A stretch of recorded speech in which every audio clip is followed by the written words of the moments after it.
నమస్తే. గాయని మంగ్లీ వ్యవహారం రోజుకో మలుపు తిరుగుతోంది.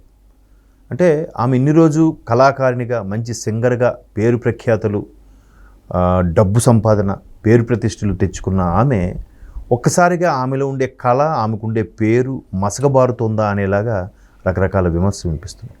సో ఈ మొత్తం వ్యవహారం ఆ బంజారా నేతలు ఇచ్చిన ప్రెస్ క్లబ్లో ఇచ్చిన స్పీచ్ కానీ, వాళ్ళ ఆవేదన కానీ, అలాగే లాయర్ అదెవరో సుబ్బారావు వీళ్ళందరినీ తీసుకొచ్చి మాట్లాడడం, ఇదంతా మనం చూసాం.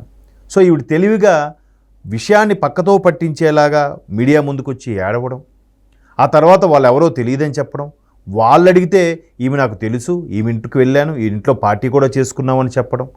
సో ఈమె మరోవైపు పోలీస్ పెద్ద బాసుల్ని కలవడం, అంటే సజ్జనార్ గారు లాంటి ఫెమిలియర్ పోలీస్ ఆఫీసర్ని కూడా కలవడం, వాళ్ళకు వినతి పత్రం లేదా కంప్లైంట్ ఏదో సంథింగ్ ఇచ్చి ఫోటోలు దిగడం, అవి ఎక్స్లో పోస్ట్ చేయడం. అంటే ఇవన్నీ టాపిక్ని పక్కదో పట్టడానిక లేదా వ్యవస్థని తప్పుదో పట్టించడానిక అనే దాని మీద మిక్స్డ్గా వినిపిస్తున్నాయి వాదనలు, అభిప్రాయాలు. ఇక్కడ మరొక వాదన ఏంటంటే, ఎవరైతే ఆ ఇబ్బంది పడ్డారో వాళ్ళందరూ కూడా ముక్తకంఠంతో నినదిస్తున్నారు. వాళ్ళు ప్రామిసరీ నోటు కూడా చూపిస్తున్నారు, రెవెన్యూ స్టాంప్ మీద సంతకం పెట్టిన ప్రామిసరీ నోటు కూడా చూపిస్తున్నారు. అయ్యా మాది ఇది పరిస్థితి, మా గోడు వినిపించుకోండి, ఒకరు కాదు ఇద్దరు కాదు 10 సంఖ్యలో ఉన్నాం మేము బాధితులం. అదంతా కూడా మంగ్లీ గారు వెనుకున్న పేరు ప్రతిష్టలు, మంగ్లీ గారు వెనుకున్న కుటుంబం చూసే మేము అప్రోచ్ అయ్యాము. మరోవైపు ఆవిడ కూడా అన్నది కదా, నేను కూడా బాధితురాలని, నేను కూడా నష్టపోయానని. మరి నష్టపోతే మీరెందుకు కంప్లైంట్ చేయలేదు, మీరెందుకు ముందుకు రాలేదు?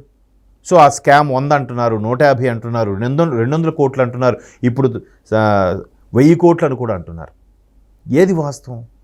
అంటే 1000 కోట్లు అంటే చిన్న విషయమా? అంటే ఎంతమంది బాధితులకు చుక్కలు చూపించకపోతే, ఎంతమంది దగ్గర వసూలు చేయకపోతే 1000 కోట్లకు వెళ్తుంది? ఇంకో లేటెస్ట్ అప్డేట్ ఏంటంటే, ఒక పక్క రాష్ట్రం కర్ణాటక సంబంధించిన ఒక మాజీ మంత్రి తనయుడు కూడా ఈ బాధితుడేనంట. తనయుడో మనవడో సంథింగ్. అంటే ఆంధ్రప్రదేశ్, తెలంగాణ, కర్ణాటక, ఇంకా మిగతా సౌత్ తమిళనాడు, కేరళ ఉండిపోయాయేమో. సో ఒక కళాకారిణిగా సినిమా ఇండస్ట్రీని అడ్డు పెట్టుకొని ఈవిడ ఎంత చేశారనేది చాలామంది యొక్క అభిప్రాయం. ఆ బంజారా నాయకులు అయితే మేము గిరిజనులం కాదా, మేము ఈ కులానికి చెందిన వాళ్ళం కాదా, మేము మా గోడు వినిపించుకోరా అని. ఎందుకంటే ఇక్కడ ఇంకొక విమర్శ కూడా వినిపిస్తుంది. ఎవరో పెద్ద తలకాయ ఉంది, పెద్ద తలకాయ ఉండడం వల్ల గవర్నమెంట్ ఎక్కడ ఏదో చీమ చిటుక్కుమన్నా, ఎక్కడైనా ఆ సమ్మక్క సారలమ్మ దగ్గర సరిగ్గా బందోబస్తు కానీ లేదంటే సౌకర్యాలు చేయకపోయినా ప్రభుత్వం సరిగ్గా పట్టించుకోవట్లే. మొన్న ఆర్టీసీ సమ్మె విషయంలో కూడా ప్రభుత్వం పట్టించుకోవట్లేదు, బురద జల్లే ఈ విపక్షాలు. ఇక్కడ మంగ్లీ వ్యవహారం వచ్చేసరికి ఎందుకు ఎవరూ మాట్లాడట్లేదు? అక్కడ ఆంధ్రప్రదేశ్లోనే విపక్ష హోదా కూడా లేని వైసీపీ వాళ్ళు కూడా ఎందుకు మాట్లాడట్లేదు? ఎవరు అంటే వెనక ఉన్న పెద్ద తలకాయ ఎవరు? అందువల్లే పోలీస్ బాసులు కూడా ఈమెకి గోప్యంగా సీక్రెట్గా ఇన్వెస్టిగేట్ చేస్తున్నారుగా తప్ప ఆవిడ నుంచి పెద్దగా బయటికి రాకుండా చేస్తున్నారనే విమర్శ కూడా ఉంది. ఎందుకంటే గతంలో కొన్ని విషయాలు జరిగినప్పుడు, కొంతమంది బడా నేతలకు అన్యాయం జరిగినప్పుడు వాళ్ళని పక్కన పెట్టుకొని మాట్లాడిన పోలీస్ బాసులు ఇప్పుడు ఈ విషయం వచ్చేసరికి ఎందుకు మాట్లాడట్లేదని విమర్శ కూడా వినిపిస్తుంది. దానికి బెస్ట్ ఎగ్జాంపుల్ రీసెంట్గా ఐబొమ్మ రవికి సంబంధించి చూడండి. ఐబొమ్మ రవి వల్ల సినిమా ఇండస్ట్రీకి సుమారుగా 15,000 కోట్లు 15 లక్షల కోట్లు నష్టం వాటిల్లిందని ముక్తకంఠంతో ప్రొడ్యూసర్ కౌన్సిల్ వాళ్ళు, మా అసోసియేషన్ వాళ్ళు అందరూ కంప్లైంట్ ఇస్తే, ఆ ఐఏఎస్ ఆఫీసర్ గారు ఇటువైపు ప్రొడ్యూసర్ని, ఒకవైపు సీనియర్ నటుల్ని పెట్టుకొని ఐబొమ్మ రవికి చుక్కలు చూపించి మొత్తానికి వాడిని పట్టుకొని అరెస్ట్ చేశారు. అఫ్కోర్స్ ఆయన బెయిల్ మీద కూడా బయటకు వచ్చేసాడు పక్కన పెడితే. సో అక్కడ అంతమంది బాధితులు ఇండస్ట్రీ అవుతున్నప్పుడు వాళ్ళు పెద్దవాళ్ళు కాబట్టి పక్కన కూర్చొని మాట్లాడితే, ఇక్కడ ఎంతమంది బాధితులు మంగ్లీ అండ్ టీమ్, ఆ రమావత, మధువ, ఎవరెవరు ఉన్నారు వీళ్ళందరూ, ఆ సోదరుడు శివ ఏదో ఆయన పేరు, తర్వాత సోదరి, వీళ్ళందరూ ఉన్నారని చెప్పినా కూడా, ఎంతమంది బాధితులు వచ్చినా కూడా వాళ్ళకి కనీసం ట్రీట్మెంట్ ఎలా ఉందంటే, ఆ వచ్చిన లాయర్కి ఆల్కహాల్ బ్రీత్ అనలైజర్ పెట్టి చెక్ చేశారంట. నువ్వు తాగేసి వచ్చావా లేదో చెక్ చేసావని. అంటే అది ఒక విధంగా అవమానించినట్టేగా. సో అంటే ఈ మధ్యకాలం పోనీ ఆల్కహాల్ డిటెక్ట్ చేయడానికి సంబంధించి చూస్తే, ఈ మధ్యకాలంలో అలా నడి రోడ్డుపైన చేయొద్దు, దానికి కొన్ని ఇవి తీసుకోండి, ప్రత్యామ్నాయ మార్గాలు తీసుకోవడం కూడా కోర్టు ఏదో తీర్పు ఇచ్చిందంట. అవసరం అనుకుంటే హాస్పిటల్కి తీసుకెళ్ళి అక్కడ చెక్ చేయించి ఆ బ్రీత్ అనేది ద్వారా అవును వాస్తవం ప్రూవ్ అయితే అక్కడే వాడికి బండి గుంజుకొని ఏదైనా చర్యలు తీసుకోవచ్చు. అప్పుడు కూడా బండి తీసుకోవడానికి లేదు, వాడి కోర్టులో కేసు వేయాలి, పెనాల్టీ వేయాలని కూడా ఏదో చెప్పారంట. సో మొత్తం మీద ఇలాంటివి కేసులు వస్తున్నా కూడా ఆ లాయర్ గారిని ఎందుకు అలాగా బ్రీత్ అనలైజర్ చేశారనేది ఇంతకుముందు నేను సోషల్ మీడియాలో వైరల్ అవుతున్నాను. ఇదేంటిది, ఈయనకి ఎందుకు అలా చెక్ చేస్తున్నారు?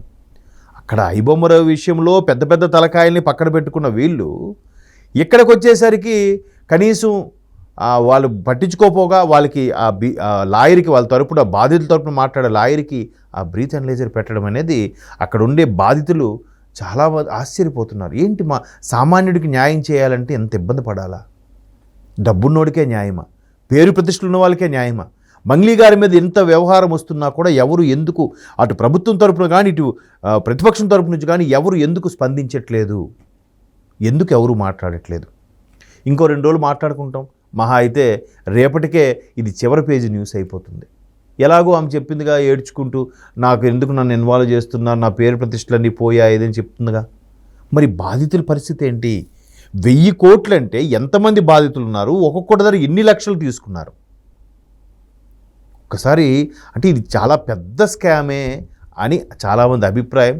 బట్ ఏదైనా ఆఫీసర్సు, పోలీసులు వాళ్ళు బులెటిన్ రిలీజ్ చేస్తే దీనికి సంబంధించి ఏదైనా ఉంది అది ప్రెస్ మీట్ పెట్టి చెప్తే బాగుంటుంది. అదే సామాన్యుడు అనుకోండి, ముఖానికి క్లాత్ కట్టేసో ఏది పెట్టి ఇలా దొరికారు అది చేశారు చెప్తారు.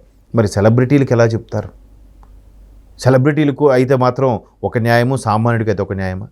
ఇది చాలా సందర్భాల్లో వినిపిస్తున్న విమర్శే. అంటే ఒక దగ్గర ఒక కంప్లైంట్ ఇవ్వడానికి వెళ్ళినప్పుడు కూడా వాడు కారులో వచ్చి ఒక ఆడి కారులో దిగితే వాడికి వచ్చే రెస్పెక్ట్ వేరు, ఒక సామాన్యుడు హవాయి స్లిప్పర్స్ వేసుకొని వెళ్ళి మాట్లాడితే వాడికి వచ్చే రెస్పాన్స్ వేరు ఉంటుందని చాలామంది పత్రికాముఖంగా ప్రకటించిన వాళ్ళు ఉన్నారు. కొంతమంది వాళ్ళ అనుభవపూర్వకంగా వాళ్ళ ఆర్టికల్స్ వాళ్ళ సొంత బ్లాగర్లో రాసుకున్న సందర్భాలు కూడా ఉన్నాయి.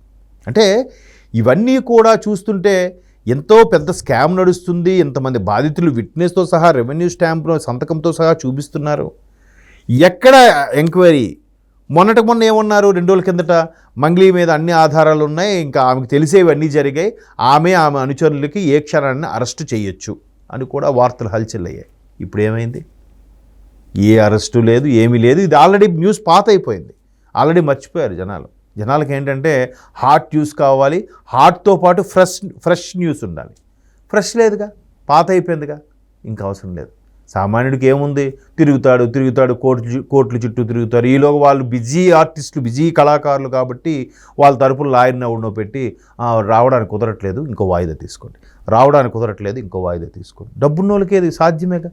లేదంటే పక్క రాష్ట్ర మాజీ ముఖ్యమంత్రిలాగా, ఆంధ్రప్రదేశ్ మాజీ ముఖ్యమంత్రిలాగా 13 ఏళ్ళుగా 14 ఏళ్ళుగా బెయిల్ మీద ఉండడం ఏంటండి?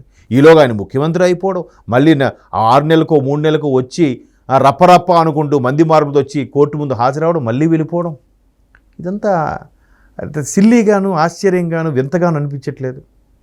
సో ఇంకా సామాన్యుడి పరిస్థితి నిజంగా బాధితుడికి న్యాయం ఎప్పుడు జరుగుతుంది, ఎలా జరుగుతుంది, ఎప్పటికైనా జరుగుతుందా